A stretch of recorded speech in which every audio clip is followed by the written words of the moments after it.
And our team coverage continues right now with Local 10's Brett Neese. And he is live with Joe Carollo's campaign team with reaction to these results. Brett? Joe Carollo arrived around 7:45, right after that big batch of results first came in, and it was clear that he was likely not going to be in that runoff. And this was, in a way, a somber night for him. He has said that this was the end of his political career if he did not get elected mayor of Miami, and it is clear that that will not happen. And he talked for a long while to his family and friends here inside that restaurant and reflected on his entire career, a career that spans several decades. I'm in total peace. We have a democracy, not a monarchy. Didn't want to run. That's why I ended up running. I didn't want me to run. Prayers have been for God to lead me to where he wants me to go. If he wanted me to truly have been the mayor of Miami, I would have been in the run-up. A distant fourth. That is how Joe Carollo performed. Barely double digits, 11.47% of the vote. That's 4,275 votes out of 37,261 cast in the Miami mayor's race. This week, it is a well-deserved, sad, pathetic fart of an ending for the 400-year-long career in Miami politics of Joe Carollo, the youngest commissioner ever elected to the city of Miami in 1979, when I was one year old, and we are now sitting Shiva, pouring a little out, lighting Orisha candles for Joe Carollo's political career. I feel like the last chapter of which we have documented like throughout the entirety of this podcast. Fernand Armandi from Nixon Armandi is joining us now, political consultant, pollster. These numbers are kind of wild. In the runoff is in first place, not surprisingly, is Eileen Higgins with 35.9, about 36% of the vote, in a runoff with Emilio Gonzalez, the former city manager who sued successfully to reinstate this election when the city of Miami, Francis Suarez, Mayor Ponzi Postalita, and the commission tried to gift themselves all an extra year in office and postpone the election till next year. He got about 19.5% of the vote. So now they'll proceed to a December 9th runoff against each other, because someone needs to get a majority of the vote, so over 50%, right, in order to become the next mayor.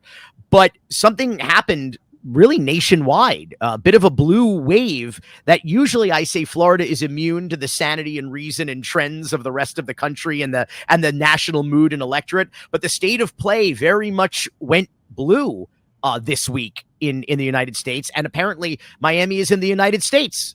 Breaking news here. Well, Billy, no doubt the United States is still part of Miami, and Miami, I think, is still part of the United States. And that blue wave did crest last night. If you look at just the mayor's results, and what was the most amazing thing about last night, Billy, in the city of Miami, we were, I think, it was about 600 or 700 votes away from it being two Democratic candidates of, you might call gringo candidates, gringas and gringos, in the city of Miami, which has been dominated by not just Republican, but Hispanic politicians over the years. So I thought that was one of the most astounding things. You're talking about Ken Russell, the former commissioner, who came in a pretty tight third with 17.57% of the vote. Not 1,000, 800 votes behind Emilio Gonzalez. And for two, these are nonpartisan races, to be fair. There's no R&Ds next to the candidates' names, but partisanship has become very much a part of all of and this polarization, a part of everyday life in America, even in these municipal nonpartisan races. But I guess what you're saying is, over the course of the day, the Democratic turnout, especially on election day, which is notoriously dwarfed by Republican turnout on election day these days, is now the last day of voting, is really what it is, right? Because voting is going on by mail and in early voting for many weeks, even a month prior to that. But what happened in Miami? Are people just so disaffected with the federal government that they want to just have some say or influence on their local and state races, and so they're just turning out? Well, I think that's the takeaway. I mean, unfortunately, there were no exit polls done in the city of Miami, so we could definitively say what was the cause, what was the motivation. But I think you look at the results, Billy, and they speak for themselves. The Democrats won every aspect of the vote. They won mail ballots, they won early voting, they won election day. They won election day by over 5,000 votes, which recently, in the recent past, is the day that Republicans really turned out. So clearly, they were motivated to come out. And I think the good news about last night's results, I think in both Eileen Higgins for sure, and also Emilio Gonzalez, they don't really share ideological, what you might call viewpoints, but both of them are serious people. I think that they are going to be drama-free people, at least when it comes to their conduct, and it's certainly what we've been accustomed to in the telenovela, which was the city of Miami political scenes over the last few years. So I think there is a little bit of a return to normalcy in both of these candidates. And now the runoff will decide what direction the city goes in. Francis Suarez, of course, term limited. He's done. His father, Xavier Suarez, who was the mayor decades ago, did not get 5% of the vote, just over 1,800 votes in this race. Diaz La Portilla did not break. Oh, no, he did. He broke 5%. He's at 5.16% with 1,922 votes. This was really, in many ways, a repudiation of the Miami Mafia. It was a rejection by Miami voters of the dynastic political crime families that have been holding us hostage for, I mean, decades and decades and decades. It was, you look at these results and they are shockingly just. I guess, like, often you look at the results of an election in Miami or Florida and you go, what the hell happened here? Why is it that we vote this way? Why can't we have nice things? But you look at this, and like you said, in Eileen Higgins and Emilio Gonzalez, like, that's a very reasonable, runoff election between two, yes, diametrically opposed, arguably ideological viewpoints, but serious, reasonable people. And then you look at the repudiation of Suarez, Diaz La Portilla, Hijo de Puta, Carollo, and it's like let's talk about this though. I mean, I am holding in my hands practically a playing cards deck of Joe Carollo mailers, and if they just go on, and they look like if you remember the movie David Fincher's Seven. They look like John Doe's diaries, because everything you learn about how to run a campaign and do mailers is like, keep it concise, keep it neat, keep it organized, keep it pithy, bullet points, simple messaging. These are just like rants and raves, just like we hear from Joe on the dais. So here's my question. What was Joe up to here? Was he just trying to milk the money out of his PAC, knowing that this was like a last hurrah? And this was just a way to kind of, get the money flowing, because there's no other. He shook a bunch of people down, got like $2 million in donations in this PAC. And now him and his wife just kind of, we're going to do mailers. We're going to buy ads. We get VIGs or commissions, or what really happened here? Billy, we were both taught not to speak ill of the dead. Maybe in this case, there's a caveat because it's the political dead. But look, here is what happened. I mean, first off, your opening bit was on point, on brand, and hysterical, and also true. This is the end of Joe Carollo's political career, which, in a way, I feel a little bit wistful about. You may be as well. We won't have Joe Carollo, who has dominated the scene politically for our entire lifetimes. You were 1 year old. I was just turned 4 years old when he had been elected. I turned 50 this year. You'll be there soon enough. So to think that this kind of colossus of the Miami political scene is gone makes me a little verklempt in a lot of different ways. But look, I didn't understand the strategy, while at the same time I did understand. I think what Joe was trying to do was, in his frantic Carollo-esque way, be and do what he does on the dais. Try and overwhelm and pontificate, and with the monologue of mail pieces. And geez, how many did you have there? Did you have a 15? It felt like you had 15. No. There's got to be like almost 30 of them here. They go on forever and ever, and it doesn't seem like there was any targeted like, oh, is this going to Republican voters or people? This was just like a firehose of fuckery, just like you were saying, flood the zone, monologue of mailers. The messaging is all over the place. That's why I'm saying, like, is this some sort of is there a scheme here that I'm missing? Because, well, I mean, look, we all know that, for people that work in campaigns, mail is always one of those kind of dark arts, because what they actually cost to what some consultants, some unethical consultants actually charge for the mail, it's a pretty Grand Canyon sized gap between what those margins can potentially be. I'm not accusing Joe Carollo of having done that, but I've never seen a campaign send out 30 mailers like that before. Not really do anything. Yeah, to everybody, to Democrats who are never going to vote for him. Like, it doesn't. If you're running an economic, logical, textbook campaign, who does that? And then on top of that, Billy, the lack of efficiency for that, monologue of mailers to finish a distant fourth. I mean, again, I really do feel a little bad for Joe Carollo. I do too. I really do. I'm being sincere about this. I'm gonna miss him. I'm gonna miss him too. And for all of the bluster, all of the the zaniness, I've always maintained, I think you agree with me, there is no one more experienced in the arcane rules of Miami politics. You remember Robert Byrd, the longtime senator? He was kind of like, he knew his way around the Senate. That was Joe Carollo in the city of Miami. And that institutional knowledge is going to go away.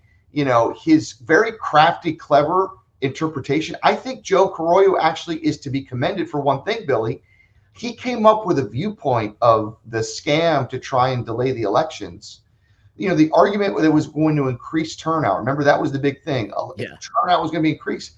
Joe Carollo came up with a brilliant tagline, which was, if you move this to the election year, you're going to have even less turnout in a runoff in December. And he's absolutely right. Like, that kind of dark art knowledge is gone. Joe Carollo was one of the best to ever do it. I mean, he wrote the rule book. He ran the game. I mean, you have to, in a twisted, dark way, respect it. And I do. He is a Nixonian figure in that he had like greatness in his grasp, but just he was his own worst enemy, and when he says like, oh, I gave everything to this city, he's not lying. He does not have friends. He does not have family. His daughters don't speak to him. Like, it's kind of a sad, pathetic, lonely Nixonian thing. And he was always like the Nixon to the Suarez's Kennedys, like the handsome Harvard educated man and his Nepo, the Nepo baby fail son. And then Joe fancying himself the kind of blue collar cop, rough and tumble, like that Nixon Kennedy dynamic, always very envious. And then he came in and he destroyed. Joe ended Xavier Suarez's political career for a while, and he has helped end Francis Suarez's political career. 2 generations. I mean, that is fucking Shakespearean, man. And like, again, I think he's kind of a tragic figure in that way, because if like Nixon, if he had channeled that genius and that knowledge and that sophistication and those dark arts to do good, to help people, to help his family, to help the city, he could have been a real force, like for good in this community and this country. Billy, I actually made that argument to his face once at the dais at a commission meeting. I told him, I said, if you had, like you just said so eloquently, Billy, if he had channeled all of that experience, that cunningness, because he's very cunning, but in a smart, political, savvy way, he could have been one of the greatest mayors Miami and maybe Florida had ever seen. He had that ability within him, and that's why it's such a sad story today. And even though we don't have Joe Carollo and the cancer that he represented for so many years on that commission, I will miss someone who could have been that figure and just chose not to be, unfortunately. If he had use those skills. What he did use those skills for were to bully, to shake down, to abuse. And it's just, it's just a shame. And we should mention, though, speaking of dynastic, multi-generational criminal crime families, his brother, Frank Carollo. So Frank Carollo was the commissioner in District 3 for 8 years. Then Joe Carollo was the commissioner of District 3 after Frank Carollo for 8 years. And now Frank Carollo was on the ballot this week, running again for commissioner of District 3. And while he came in first place, he only got about 37, almost 38% of the vote, which puts him in a runoff with the second place candidate, Rolando Escalano. But what also happened were there were these referendums on the ballot, including number 4, which were for lifetime term limits, which would only allow a candidate in their lifetime to serve 8 years, 2 terms as a city commissioner, and 8 years or 2 terms as mayor. Frank Carollo has already served 2 terms, 8 years as commissioner of District 3. And there was just an injunction filed saying basically this referendum renders him ineligible for the runoff. And now the number 2 and number 3 vote getters is the legal argument. They're the ones who should be on the runoff. So we're about to be like Miami back in litigation. What is going on here? And what is Frank Carollo going to be a commissioner? Is he going to be on the ballot in December? This seems like another one of these litigation clusters that could really derail the entire runoff because they're going to have to delay printing ballots. This is like, what's going on? Well, first off, it's not the voters. They're not going to decide. It's going to be a judge that decides because this is clearly going now before the courts, Billy. And I think it also, bears noting, I think Frank and Joe may share a last name, but they are very different individuals, certainly in their conduct and their comportment. Not to suggest that if Frank were to go on and win and hold on to the seat, he would be in the vein of Joe Carollo. But I think to your point, while I was reading the information last night and this morning, Billy, it seems airtight to me simply because it was explicitly made clear before this item was put on the ballot why it was being put on. We've talked about the fact that Frank waited to qualify knowing that this item was going to be put on the ballot. And it doesn't really leave much to the imagination. On top of that, when you factor in how that ballot item performed in that same district, when you look at what Frank's results were, it wasn't that Frank won overwhelmingly with 50% plus or more. So I'm sorry. We should say, I didn't mention it. It was the single most popular thing on the ballot this week in Miami. It won with over 79% of the vote, that item for lifetime term limits. Again, a repudiation of the Miami Mafia and the dynasties that have been destroying. But also in that district, that was the citywide number, certainly, but in District 3 as well, Billy. Oh, it was overwhelmingly that result. So it's tough to see how Frank Carollo says, hey, this should not apply to me when I knew exactly what was potentially at stake. We now have the voters' results saying that he didn't get a majority. So there clearly was not enough majority interest to put him in the first round. I don't see how a judge could look at that and weigh and say, you know what, let Frank be the choice here. Oh, no, let's be clear. If a judge has to determine the will of the voters in District 3, Frank Carollo did not win outright. He did not get over 50% of the vote. He got less than 38% of the vote to qualify for a runoff if he's eligible, which he probably is not. But I haven't done the math myself, but I've been told that in District 3, that this referendum for the lifetime term limits, it passed with almost about 72% or better of the vote. That's nearly twice as many votes as Frank Carollo got. So maybe if he won outright, and wasn't in a runoff, you could make the argument that he got elected. First of all, he didn't get elected. That's right. He only arguably advanced into a runoff if he's eligible. But more to the point is voters, the same voters that voted for him and other candidates in that district overwhelmingly by a spectacular, ridiculous margin, 72%. Voted for the term limits. The pregnant legal question that I now have is, let's assume that, the judge says, all right, Frank is no longer eligible, and retroactively looking at the result of what was on the ballot that the voters clearly en masse overwhelmingly voted for. Does that mean that Rolando Escalona is automatically ascended, or is the 2 next vote getters go to that runoff in December? That's what I'm still unclear on. I think there has to be a runoff, because you can't let one candidate win with 17.39% of the vote. You have to get the majority. And like, let's look at these numbers, dude. I mean, there was 21.67% voter turnout. So you've got less than 38,000 people are making decisions and choosing leaders for a city of nearly 500,000 people with about 175,000 registered voters. So you have to still play by the rules. Rolando Escalante or whoever still has to get over 50% of a vote. So I think there has to be a runoff. The question is, who is in that runoff? Fernand, before we go, we talked about one of the best to ever do it, Joe Carollo. Let's talk about Francis Suarez, one of the worst to ever do it. This is not just the end of his mayorship, and incidentally, the lifetime term limits apply to him. He can't run for commissioner ever again. He did his 2 terms, 8 years. He cannot run for mayor of Miami ever again. He's done it. It's kind of his political career it's like 2 generations of eras ending at the same time with Joe Carollo and Francis Suarez. Francis is, by the way, I'm in a bunker right now because I can't get to the studio because the president of the United States is across the street at the FTX arena with Francis Suarez.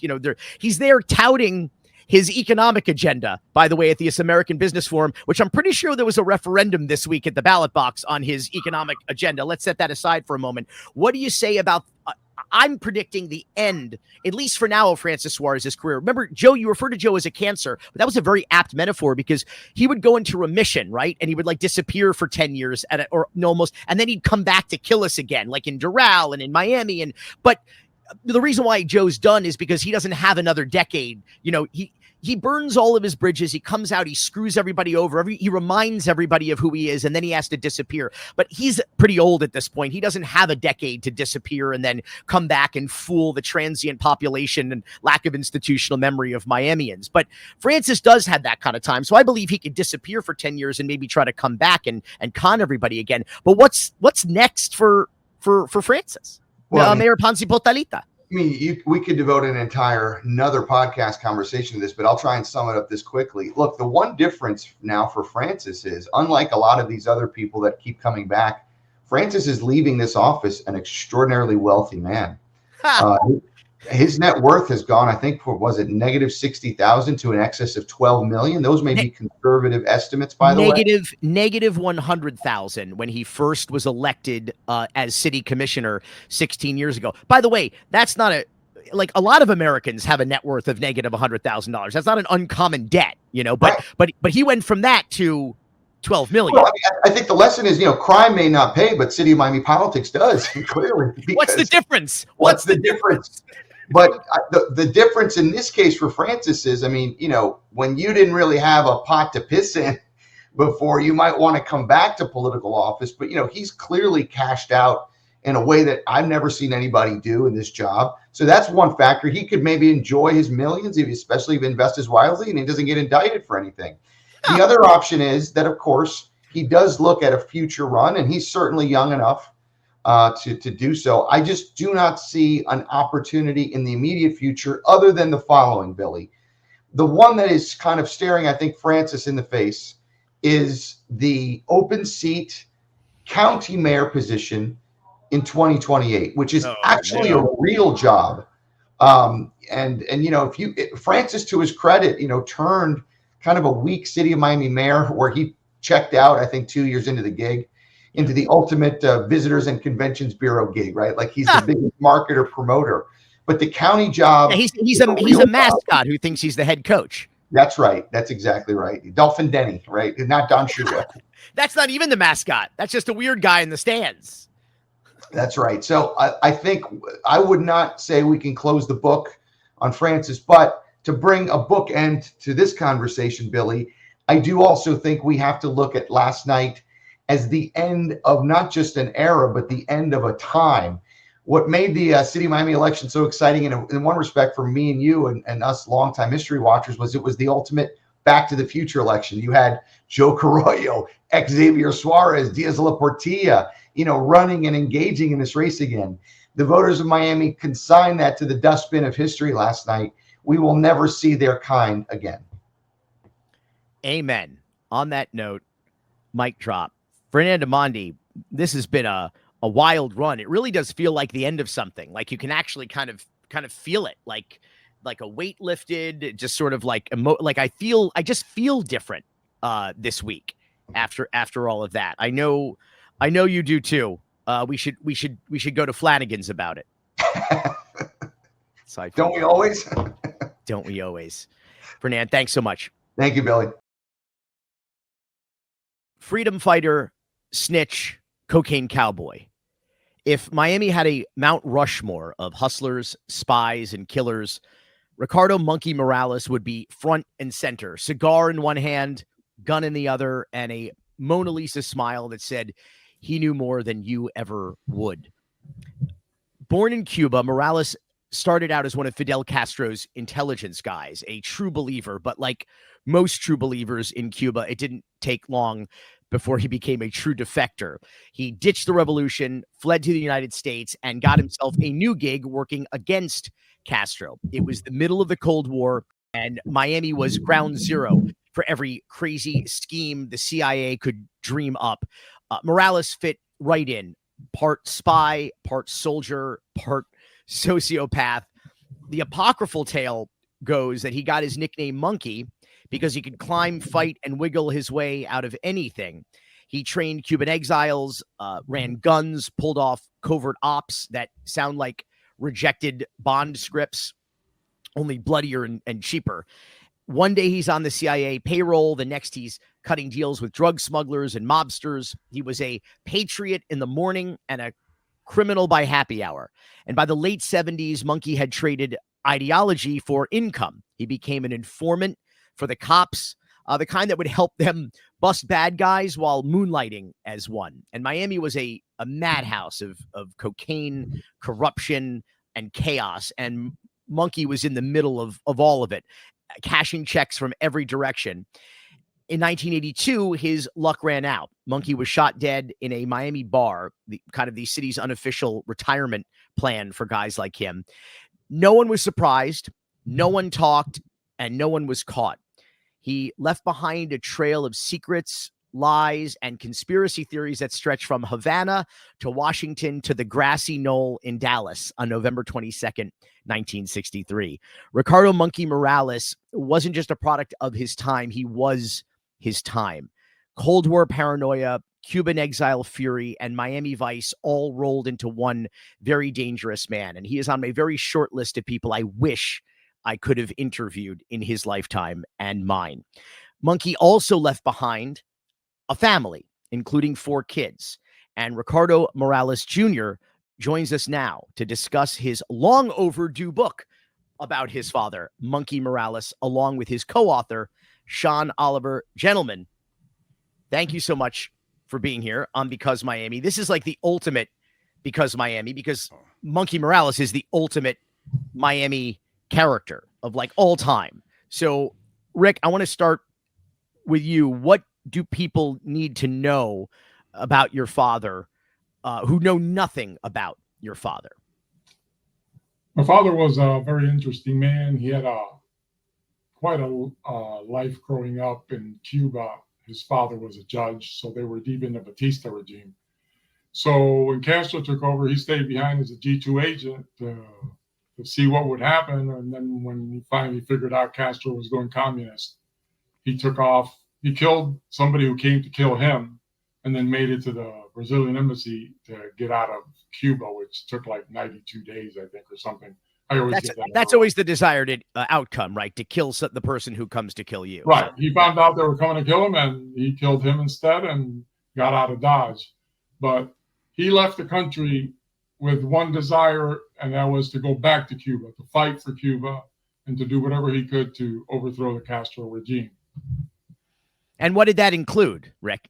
That included whatever it took: bombings, murders, teaching others how to make bombs, teaching others how to shoot, sniper training, and all the things that he had learned while he was a G2 agent in Cuba, and some training that he received from the CIA upon arriving in Miami. Just think of the YouTube tutorials he could have done if he were yes. today. And I want to talk about that for a moment because famously, the CIA was one of, if not the top employer in Dade County in the 1960s. I think just as much, if not more so, than the school system here, the public schools here in Dade County. And of course, the largest CIA substation outside of their headquarters in Langley, Virginia, was here at what they call the University of Miami South campus, which is now near Zoo Miami. Shout out Rod McGill. It was called JM Wave. That was just, didn't mean anything. It was just a code name, a bunch of, kind of word salad.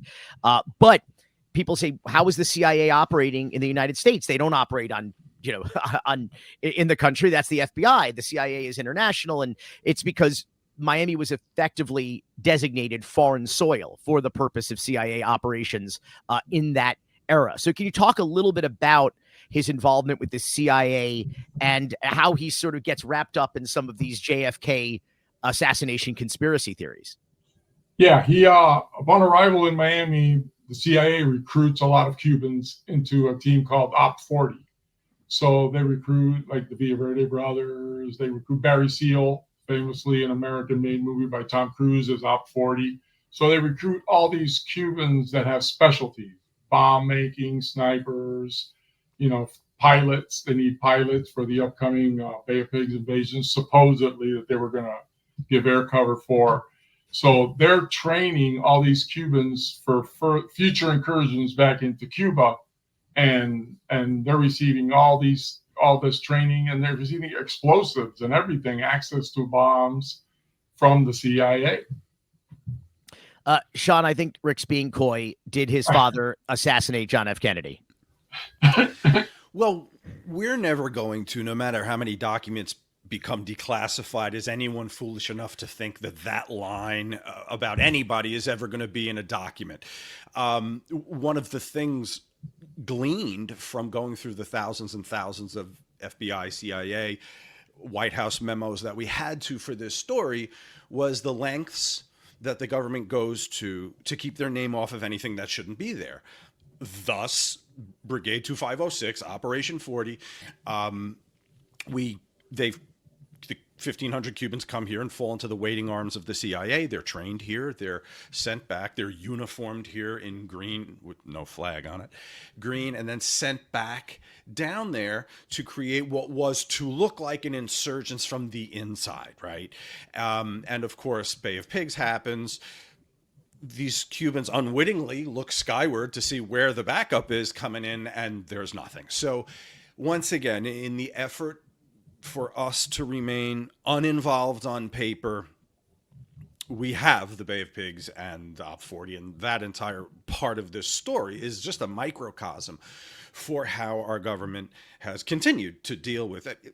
You can go down ad nauseum, the rebels that we've armed, that we don't think about, 25 years from now, how is this going to come back? Let's go to Afghanistan if you want to. But it's that short-sightedness. So when you talk about JFK, you're never going to have anything definitive in anything that's in Washington.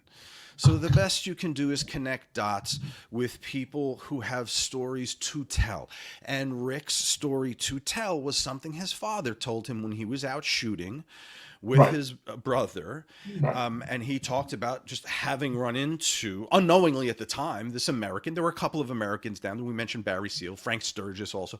So he comes across this guy, Ozzy, who needs a little help with his marksmanship, and then sees a few days after he's dispatched to Dallas, by the way, as part of a cleanup team. Let me cut in on you. So yeah, my dad used to take us to the Everglades to shoot when we were little. From the point of little, that's the only things that he cared about doing, was teaching us how to shoot, teaching us how to be looking for bombs and whatnot. So from the age that we're little, we're shooting and we're learning how to shoot. So when in the last year of his life, he shows up at a basketball court. We're playing basketball at Coral Park High School. And he just pulls up like he usually does. And he says, get in the car. So we get in the car, and he takes us out to the Everglades. Ever since we were children, he had this place in the Everglades, deep in the Everglades, that he had set up to train people to shoot and whatnot. There was targets with pulley systems. There was targets with moving barrels. So it wasn't like what Oswald did in the Marines, shooting at a static target. It was so you can learn how to shoot at people that were moving away from you, headed closer to you and away and whatnot. So in that last year, which is the year he dies in 82, months before that, he picks us up and takes us shooting. And while we're shooting, he says, I've no longer got witness protection. I've left the witness protection program. I've got 3 hits on me in Miami that are legit, and I'm not long for this world. Also, he was selling a book at the time, and he was planning to move to Spain. So he didn't know if he would get killed or he was leaving the country and never be seen again by us. So he started opening up more to us, and he answered questions. And my brother asked him the question if he had killed JFK, because growing up, we had always been accused as being the sons of the person who shot JFK, because Dad had that huge reputation in Miami when we were small that the Cubans had been involved, and he was one of the Cubans that were involved. And then immediately his response was, I did not shoot JFK, but I was in Dallas that day because I received the phone call from my handler, which we took to be Frank Sturgis, to go to Dallas, to take his cleaning crew, that's what he called it, to Dallas. He said he went to Dallas. He was there in Dallas when the assassination occurred. He called in for orders and was told to go home. The case being that the president had been killed and there was no need for anything else. Maybe if the president had been wounded, there would have been a second attempt somewhere. Maybe the snipers were going to be taken out, whoever that was. So, but his orders were to return to Miami, which I checked with my mother, who's still alive and was his wife at the time, and she corroborated that he had left for Dallas and told her the same thing when he got home from Dallas.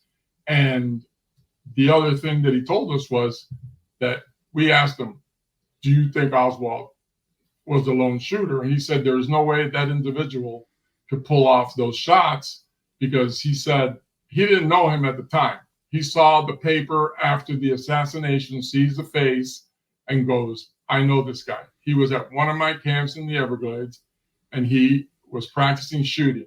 And he was fine shooting at a static target, but when we put him into the pulley systems and all that, he was not accurate enough to have pulled off this shot. And he missed the first shot, which was the easiest one. That was the other thing that he pointed out, that the other shots would have been even tougher with all the blood pumping, the excitement, and all that going on, for him to be able then to gather himself, bolt action shot, and take a shot would have been a miraculous shot to pull off twice. Sean, that's a great story that a father tells his son, who was wrapped up in this kind of intrigue, who had to grow up in Miami with a reputation larger than life, as Rick put it, of his father. But how much of that is kind of, we'll call it self mythology? And well, I mean, the book is filled with fabulous stories. It's also a meticulously researched book as well. So how do you kind of balance that? The stories of father to son, the machismo, the shit talk, the, out shooting out in the Everglades, telling tales with the facts and the documents. Well, after we all realize how much our fathers sucked after hearing these stories, we then have to dig into the separation of fact and fiction, which was half of our job. I don't know. Comparatively speaking, I had a fine childhood. Sorry, Rick. I mean, yeah. So what you've got to do is you've got, by the way, the JFK thing, you could spend a lifetime now on the amount of theories. Just open Amazon to search Prime and then look at the book. So I'll pass. I think it was Oswald, but let's move on. But so what we have Rick's firsthand account, which is in the book, and then we just lay that beside some of the things we know. I can tell you, and you probably know this, the Cubans and Operation 2506 and the Cubans appear in JFK documents a lot. What was Oswald in South Florida that we know of around the time that Monkey remembers him being in the Everglades? In the camp. So you had camps in Louisiana, Homestead, Florida. So of those locations, Marita Lawrence, who they say was discredited after a big Vanity Fair piece, where she talked about having been a CIA asset for Frank Sturgis, which he confirmed in testimony up to anything regarding JFK. He did talk about giving her botulism tablets to go back and poison Fidel with. She was Fidel's mistress that went to work for the CIA. So he confirms all that, but right up to anything involving JFK. Now, her story continues, and she talks about going to Dallas with Cubans. All she says is Cubans. At a motel that Sturgis and the others were at one end. She was put in another end. She claims, into fisticuffs with an Italian mobster who she later says was Frank Ruby. And she says, I want to get out of here. This is bullshit. She gets put on a plane and sent back. So you take all these stories, you build this pastiche, right? And you try to find a thoroughfare. No one can definitively say anything. So we lay out what we know. We lay out what's been reported. And then, of course, the wrinkle to all this is I have somebody whose dad said something in what would you say, around 81, maybe 82, right before he was killed? It was 82 because he dies in December of 82, and it was earlier in that year. So it was before 82. Any of this was in fashion to talk about. And I feel the same way, Billy, as you do, that Oswald did shoot Kennedy. I just don't think that all of his shots hit the target, that there had to be somebody else shooting at the same time. So what I think is they were training him to be a better shot, to give him a possibility. It's better if two people are shooting at the target than if one person. So let Oswald shoot, and then he'll be the patsy. Even, he did shoot. He just didn't hit every shot he took. I could talk to you guys all day. Obviously, the book Monkey Morales is fantastic. I do have a couple more questions before we wrap up. Sean, I mentioned in the introduction the apocryphal version of how Monkey Morales got his nickname. Can you tell us how he really got his nickname, Monkey? Yes, I can. And it is certainly lore that it was for his antics. But when he was in the Belgian Congo serving the CIA with a handful of the other Cubans, and they were on the ground in the jungle, and they would come across, it was a very different kind of warfare there. There were villages taken out by the Simba rebels, and they came across this encampment where everyone was killed except this little Congolese girl that Ricardo took with their group of soldiers. And when they would tuck her away whenever they would come across fire or whenever they had anticipated going into dangerous territory. But for the rest of the time, he carried her on his back. And one of the other Cubans, just being jocular, turns and says, "Yeah, here comes the monkey with the baby." And it stuck. Rick, I really want to talk to you for hours about what it was like growing up in Miami at that time as Monkey Morales' son, but we're out of time. And I do want to ask you, because obviously your family has been repeatedly now torn apart by gun violence. First, when you lost your father in 1982. And I would like to ask you about your brother, Roberto Morales, who he was and what happened to him. Yeah, growing up, my brother Roberto, he's my half brother. We used to play kids. We knew each other well. Our families were mixed. We were the children were put together to play together and left together. He was the dining coordinator at Florida State University, and on April 17th, when the mass shooting took place at Florida State, he was one of the two people that died in that shooting. And it's just, I spent my life in Miami imagining that I would be the one who would end up that way, getting killed, because I was on the streets like my dad, trying to sell drugs and trying to impress my dad and work for my dad's love, and doing all the wrong things in life. And my brother Roberto, in the meanwhile, was doing all the right things in life, going to school, graduating, and then all of a sudden now life comes back full circle and takes him away from us with gun violence, with some right-wing crazy nut decides to go out and murder people. So it just brought it back. My dad dying and him dying in a shooting the same way has been a horrific part to the story again. And it's impossible to put the feelings into words, but he didn't deserve it. He was a great man. Thanks, Rick, for sharing. And I wanted to say the Books and Books talk that you guys gave, which I think is on C-SPAN's Book TV. We now know what the C in C-SPAN stands for, cocaine. That was one of the wildest book talks I've ever been to in my life. I want to revisit that video because it was crazy. And I would love to talk more to both of you someday about the book, and Rick, about your life and your story and what the hell happened at Books and Books in Coral Gables when we were all there a couple of months ago. In the meantime, the book is really outstanding, and like I said, long overdue that someone should give Monkey Morales his flowers, so to speak. Sean Oliver, Rick Morales, thanks so much for being here. Thank you.